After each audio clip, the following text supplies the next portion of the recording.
Haya ni mambo manne ya kuzingatia unapoandaa dokumenti yako. Hakikisha unatumia dark color, either it is black or dark blue unapoandaa formal document or any official document, inaweza ikawa report, assignments, hasa kwa wanafunzi na kadhalika.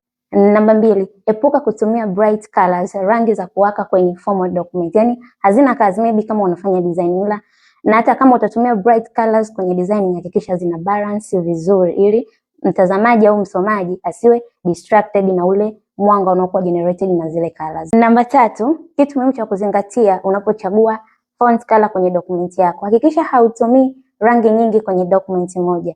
Either cheza na rangi mbili au rangi moja peke yake, then utumie either bold, italicize, underline na kadhalika kwa ajili ya kuongeza emphasis kwenye zile key points. Kwa hiyo epuka kutumia marangi mengi kwenye dokumenti yako, especially kwenye formal document au official document. Na namba 4 na ya mwisho, hakikisha kwamba rangi uliyochagua ya kutumia kwenye dokumenti yako, yaweza ikawa dark green, dark blue, black, yellow, orange, inasomeka vizuri na background ya nyuma iko very simple, ili kufanya maneno ya mbele ambayo umeyachagulia rangi yasomeke vizuri na kueleweka.